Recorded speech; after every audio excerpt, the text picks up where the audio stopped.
Hello friends, সবাই কেমন আছো? আশা করছি সবাই খুব ভালো আছো। আমি ঋত্বিকা চলে এসেছি সোমাত্রিকাস কিচেনের আরও একটা নতুন এপিসোড নিয়ে।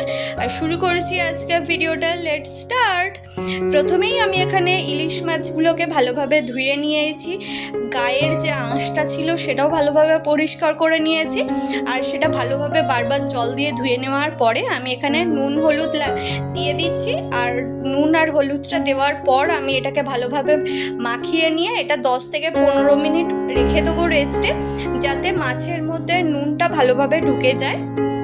পুরো ভিডিওটা তোমরা স্কিপ না করে দেখতে থাকো। মোটামুটি 10 মিনিটের মধ্যে এই রান্নাটা হয়ে যাবে। এরকমই সহজ একটা রান্না, তাড়াতাড়ি হয়ে যাবে। তার মানে কিন্তু খেতে একদমই বাজে হবে না, একদম প্রপার ইলিশ মাছের যেরকম স্বাদ হওয়া উচিত সেই রকমই হবে। আর এটা আশা করছি আমি তোমাদের ভালো লাগবে, তার জন্য অবশ্যই বাড়িতে বানিয়ে নিতে হবে একবার। আর আমি এখানে 3 চামচ কালো সর্ষে আর 1 চামচের অল্প একটু কম সাদা সর্ষে নিয়ে এটাকে আমি জল দিয়ে ভিজিয়ে দিচ্ছি। তারপর এটাকে আমি শিলে বেটে নেবো। তোমরা চাইলে মিক্সিতে পেস্ট করতে পারো, তবে সর্ষে ইলিশ মাছ বা পাতুরি এই টাইপের রান্নাগুলোর জন্য শিলে বেটে নেওয়া, যদি শিল থাকে তাহলে খুবই ভালো। শিলে বেটে নিলে এর যে গুণাগুণটা আর সর্ষের যে স্বাদ সেটা দুটোই বজায় থাকে। আমি এই জন্য শিলে বেটে নিচ্ছি। তোমরা চাইলে মিক্সিতে ট্রাই করতে পারো, করেই রেসিপিটা বানাতে পারো, সেক্ষেত্রেও হবে। তবে এটা কিছুক্ষণের জন্য সর্ষেটা ভিজিয়ে রেখে তারপর পেস্ট করলে ভালো মোলায়েম পেস্ট হবে। আর তার সাথে আমি এর মধ্যে কাঁচা লঙ্কা দিয়েও আমি একদম পেস্ট করে নেব। আর এটা একদম স্মুথ পেস্ট বানিয়ে নেব। আমার ভিডিওগুলো তোমাদের কেমন লাগছে সেটা অবশ্যই আমাকে কমেন্ট করে জানাতে তোমরা দেখার পর ভুলে যাও, কিন্তু অবশ্যই আমাকে তোমরা কমেন্ট করে জানিও কেমন লেগেছে। সাথে যদি কোনো সাজেশন দেওয়ার থাকে সেটাও তোমরা আমাকে নির্দ্বিধায় বলতে পারো। আমার রান্না দেখে তোমাদের যদি করতে কোথাও প্রবলেম হয়ে থাকে সেটাও তোমরা আমাকে কমেন্টে বা ফেসবুক বা ইনস্টাগ্রামে জানাতে পারো। আমি যথাযথ সাহায্য করার চেষ্টা করি আর তোমাদের সাথেও সেটা শেয়ার করব। এরপর আমি যে সর্ষেটা পেস্ট করে নিয়েছি সেটাকে আর একটা পাত্রে আমি ছাঁকনির সাহায্যে সর্ষের যে জিসটা আছে সেটাকে ছেঁকে নিচ্ছি।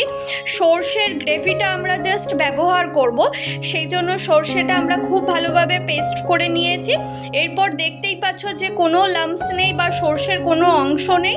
জাস্ট আমি যে পেস্ট করেছিলাম সেটাকে ছেঁকে ব্যবহার করছি। আর যে সর্ষেটা অবশিষ্ট রয়ে যাবে সেটা তোমরা কোনো গাছের মধ্যে দিয়ে দিতে পারো, গাছের সার হিসাবে। এটা একদম খুব উপকার গাছের জন্য, জিসটা ফেলে দেওয়ার একদমই দরকার নেই। এরপর আমি সর্ষের তেল দিয়েছি কড়াইতে, তারপর মাছগুলোকে ভেজে নিচ্ছি। মাছগুলোকে খুব ভালোভাবে ভেজে নেব। আর মাছ কড়া করে ভেজে নিলে তাহলে মাছের আঁশটেনি গন্ধ একদমই থাকবে না। সেক্ষেত্রে ইলিশ মাছের যে গন্ধটা তোমাদের অনেকেরই লাগে সেটার কোনো প্রবলেম হবে না। এটা ছিল আজকের টিপস। তো সেই জন্য সি ফুড আমি যেমন বলি যে বেশি ভাজবে না, জাস্ট হালকা করে টস করে নামিয়ে নেবে, সেরকম ইলিশ মাছ কিন্তু খুব ভালোভাবে ভেজে নিতে হবে। আর এই যে ভাজাটা দেখছো, এরপর আমি দুটো দিকই ভালোভাবে ভেজে নিচ্ছি।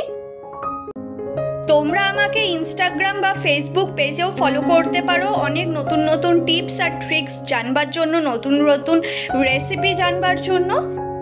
এটা তোমরা বাড়িতে বানিয়ে অবশ্যই ট্রাই করো আর পরিবারের সবার সাথে উপভোগ করো। আর সাথে আমাকে জানিও কেমন লেগেছে রেসিপিটা তোমাদের।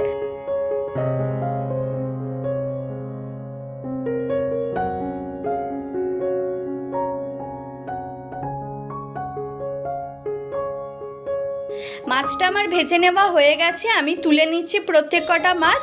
আর ছোট ছোট যে টিপসগুলো আমি তোমাদের সাথে রান্না করতে করতে শেয়ার করি সেগুলো অবশ্যই মাথায় রাখবে বা রান্না করার সময় খেয়াল করবে, তাতে কোনো রকম কোনো প্রবলেম তোমাদের ফেস করতে হবে না।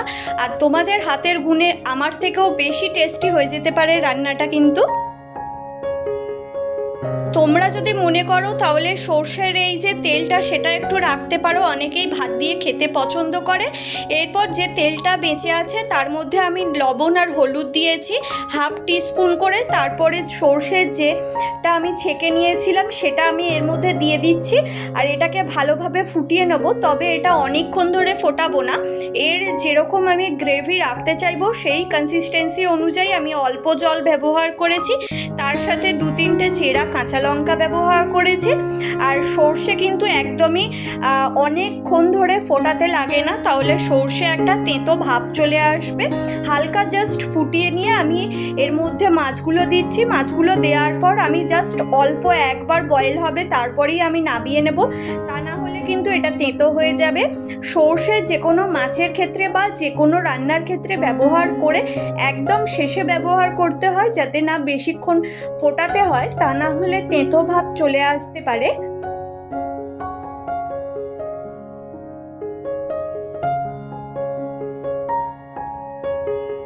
দেখতেই পাচ্ছ আমার রান্নাটা কত সহজে 10 মিনিটের মধ্যে রেডি হয়ে গেছে।